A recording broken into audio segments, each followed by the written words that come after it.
As we come to a close in a very, very, very exciting championship weekend, I will be giving you guys my playoff rankings right now after championship weekend in what I think should happen for tomorrow, or actually today, wherever you're coming from.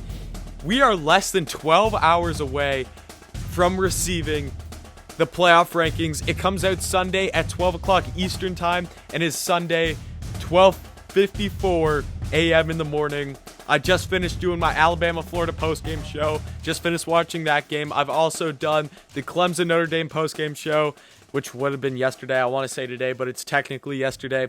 I've had a very, very busy day/2 days, and I'm continuing going because I said I'm going to give my prediction for this, and it is going to be very, very interesting to see what happens going into this game because we had lots and lots and lots of things happen here that could lead to so many different scenarios. First off, let's recap all the different things that have gone on in college football during championship weekend because it has been a very crazy weekend nonetheless. So starting off, the noon games, or we should kick to Friday, where Oregon beat USC, basically kicking them and their playoff chances out of the picture.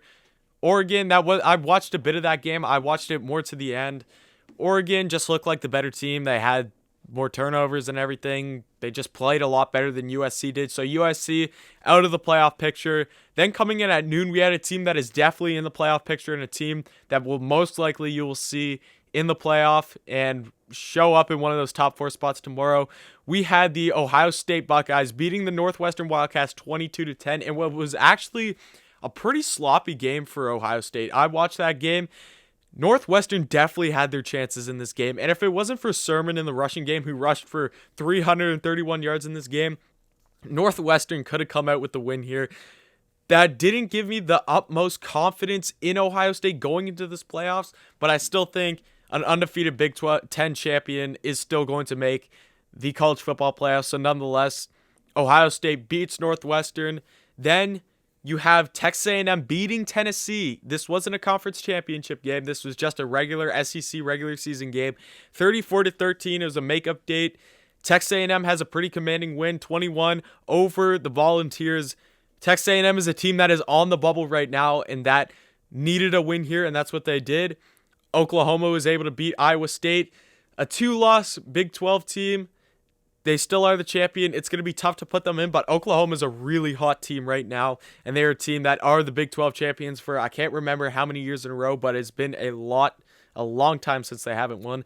Speaking of teams that haven't lost a conference championship in a long time, the Clemson Tigers, I think they've won 6 ACC titles straight. That's, as a Gamecocks fan, obviously you can see here I'm a massive Gamecocks fan and the jerseys behind me. Clemson beats Notre Dame 34-10. Notre Dame scored a late touchdown on that one. Notre Dame and Texas A&M, this is what it's all going to come down to tomorrow. Clemson, I'm pretty sure they've solidified themselves. 1-loss ACC champion. They have a pretty good win against Notre Dame in this game, beating them by 24. Clemson dominated, except for like the first 7 minutes of the first quarter. Clemson dominated the whole game and really didn't give Notre Dame much chance to come back. Then you go into, obviously, the late night games. Alabama, Florida. Boy, did Florida make that game close. That game was actually so interesting and so much fun to watch.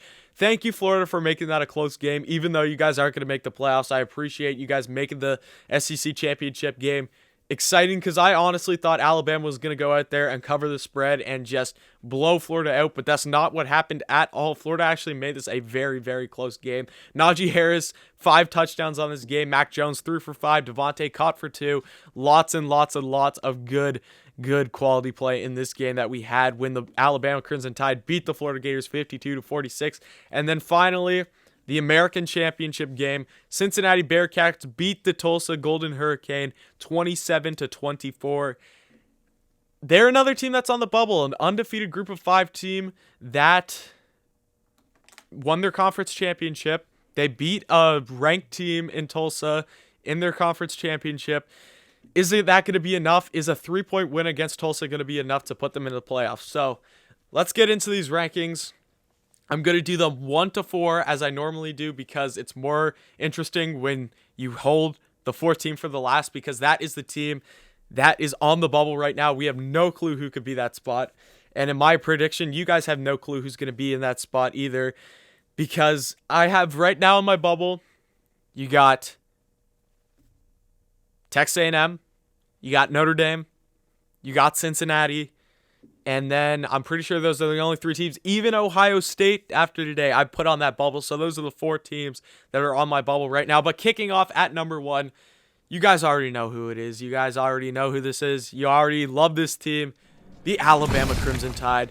After winning the SEC, finishing the season undefeated. By the way, Alabama fans, if you haven't already, go get your SEC Champ shirts. I had dropped them in my store just recently. Worked really hard on the design. Shirts are $15, hoodies $30, sweatshirts and long sleeves $25. Great deals, great design, great everything, great quality. Go get yours right now if you want a unique piece of Alabama Crimson Tide merchandise.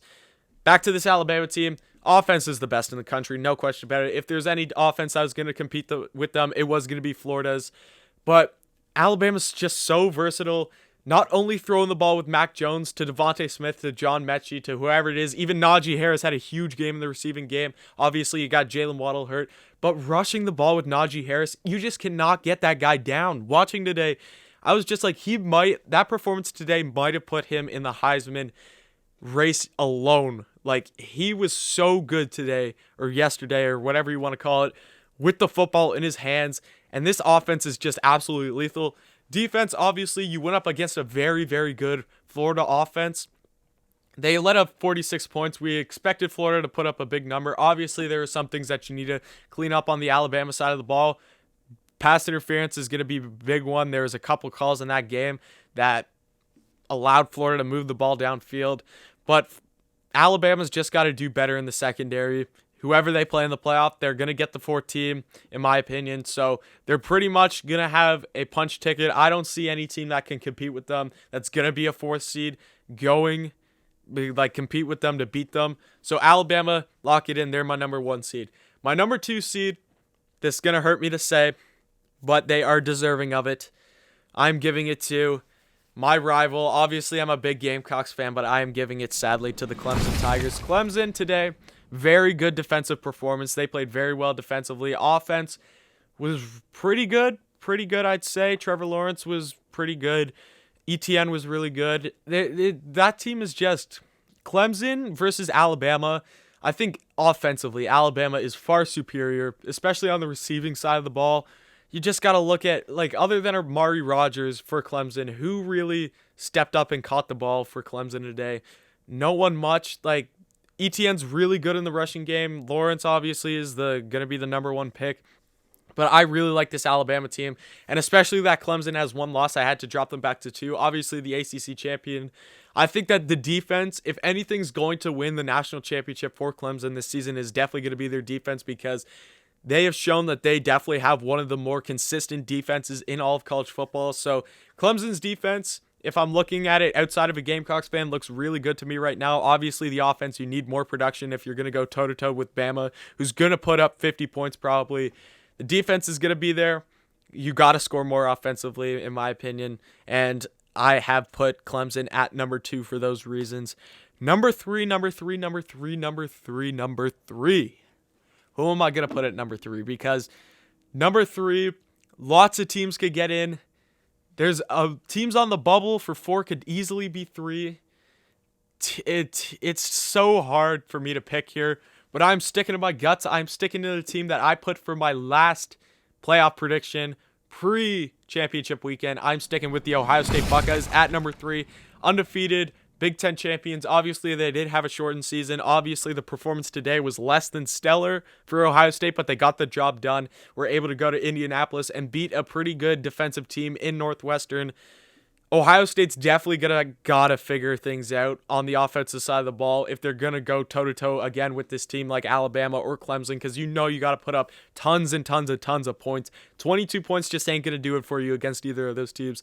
So Ohio State's offense, they definitely have the talent, no doubt in my mind, with guys like Garrett Wilson, with guys like, now you had Sermon rush for that many yards. You had Master Teague, he was pretty good today. You got Fleming, you got Justin Fields. You have the talent on that offense to do good. You just got to use the talent and get productive with what you're doing. I'm putting Ohio State at number 3. They had a good defense. The defense played really well for Ohio State today, limiting Northwestern to 10 points. There's lots of takeaways, lots of interceptions in that game. So Ohio State, even though the game was a bit shaky today, I still have them in at my number 3 team and taking on Clemson in the semifinal game. By the way, guys, if you haven't already heard the breaking news that the Rose Bowl has been moved to Dallas, Texas, or Arlington, Texas, wherever you want to call it, to be played at AT&T Stadium. So there will be fans allowed in the stadium, just if you guys didn't know that. The number 4 team, here we go, ladies and gentlemen. Probably what you're all here for is to learn who am I putting at number 4. It's either Cincinnati, it's either Texas A&M, or it's either Notre Dame. Notre Dame, number 2 team in the country coming into this game, beat Clemson already this season, although Trevor Lawrence was not playing in that game, and Clemson did have injuries on both sides of the ball. You have Texas A&M, a one-loss team. That one loss was to the best team in the country, Alabama, and their best win was against Florida, who just played a very, very, very close game against Alabama. I think that helps Texas A&M's case a lot. Played a full SEC slate, was able to win 7 games straight, and then you have Cincinnati, the best Group of 5 team. I really like Coastal Carolina, but as many of you think, Cincinnati is the best Group of 5 team, undefeated, American champion. They have some quality wins against teams like SMU, Tulsa, Memphis, UCF.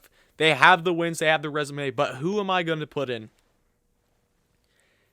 If we go back to the scenario of, let's say, I can't remember when it was, maybe October or November 7th. I think it was November 7th. Which would have been the SEC, the big Florida-Georgia game. It was when South Carolina played Texas A&M, and it was also when Clemson played Notre Dame. So that's the game that I'm focusing on here. If today was any indication of what would have happened if Trevor Lawrence and Clemson had a healthy defense and had Trevor Lawrence in there, Notre Dame would be at 2 losses right now and would not be in the conversation. Like, let's look at it realistically. If Notre Dame has those 2 losses, doesn't win the ACC championship, it's between Texas A&M and Cincinnati right now. I think that plays a huge role. Yes, Notre Dame did beat Clemson, but I don't want to be making excuses for why Clemson should be like, oh, yeah, we didn't have enough players in that game, because I hate when Clemson was making excuses like that. I was like, Notre Dame just beat you. But after watching Notre Dame today, after watching the fashion that they lost in, Texas A&M hasn't lost since week 2 to Alabama. And since then, they've won 7 SEC games straight. They have good wins. They have a win against Florida. And they played a full slate of SEC games. You put the SEC teams versus the ACC teams, and I guarantee you that the SEC teams outplay them. Because in the ACC, you had teams like Louisville played Notre Dame close. You had who else? North Carolina, even though North Carolina was a good team this year. But in the SEC, I tell you, except aside from Vanderbilt, you are going to be faced up with talent, each NFL caliber talent, each and every single week that you play. So it has nothing to do, because at any time, any SEC team could just flip the switch in that talent. And if your team isn't prepared to go out there, you are going to lose that game. You look at games like for Clemson this year, against Boston College, against Syracuse, against, who else was there for Clemson? They had a couple games that were iffy for them. North Carolina, a team like Louisville, a couple other games that they had. If you substitute that team for, let's say, Ole Miss, take Ole Miss from the SEC, plop them into that game with the talent that Ole Miss has, and they're a 4-6 SEC team. Ole Miss is a 4-6 SEC team, so they're average to below average SEC team. You sub them in there, and they win that game easily. They have the talent on that team to be able to go out there and finish them. They will not let that kind of win slip away, because they have the talent on their team to do so. My point is here that playing a full slate of NFL caliber talent in the SEC is way different than having a full ACC schedule. Yes, you play Clemson. Yes, you play North Carolina, but the rest of the teams, you can sleepwalk in some of those games and still win. It's as simple as that. And for that reason, I am putting my number 4 team as Texas A&M. They are the most deserving team in this spot. Their offensive line is amazing. Their offense has been playing really well with Kellen Mond. They got one of the best running backs in the nation with Spiller. They got guys like Smith on the outside who have been playing really well. Widermaker, bunch of guys on that offensive side of the ball. The defense is really, really solid for Texas A&M. I am going to put, I think the committee should look at it this way. If any team has a close enough chance to beat Alabama, who's going to make it a more entertaining game and who's going to give Alabama a run for their money? Is it going to be Notre Dame, who just lost to Clemson by 24, and you've seen that they've been struggling recently after that game and that they cannot compete with the high caliber team in the big moments? Or are you going to put in Texas A&M? Yes, Texas A&M already lost to Alabama, but Texas A&M has been a changed team ever since that game. They've won 7 games straight. They've been playing some really good football. Who do you think is going to have the better game? Especially a Texas A&M team that beat a Florida team that was able to come within 6 points of Alabama. Who's going to win this game? Texas A&M held this Florida offense who put up 46 on Alabama to only 28 points. Texas A&M won that game 31-28.